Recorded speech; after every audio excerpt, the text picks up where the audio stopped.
Cher ami, ne dis plus « Pourquoi Dieu ne m'ouvre-t-il pas? Pourquoi Dieu ne répond-il plus ?» Aujourd'hui, je veux partager avec toi cette signe que le Saint-Esprit agit en toi. Tu découvriras que Dieu te parle chaque jour, mais que souvent tu ne le remarques pas. Premièrement, tu deviens positif, tu n'es plus négatif. Avant, tu te plaignais face aux problèmes. Maintenant, tu apprends à prier dans le calme. Le Saint-Esprit te guide toujours vers le positif et t'aide à garder la foi même dans l'obscurité.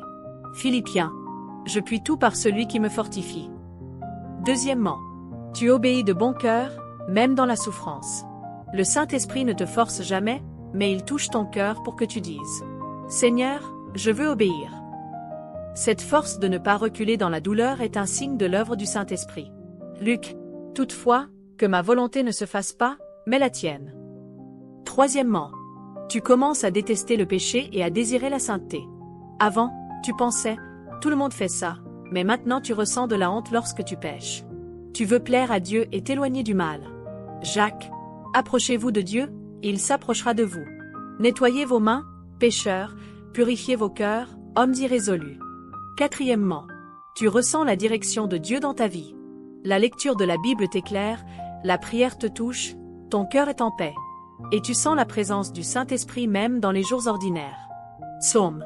Je t'instruirai et te montrerai la voie que tu dois suivre, je te conseillerai, j'aurai le regard sur toi. Cinquièmement, face aux difficultés, tu ne fuis pas, mais tu veux prier et te rapprocher de Dieu.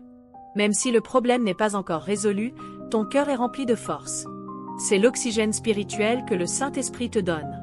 Deuxième épître aux Corinthiens. Ma grâce te suffit, car ma puissance s'accomplit dans la faiblesse. Sixièmement, tu apprends à attendre Dieu, tu n'es plus impatient.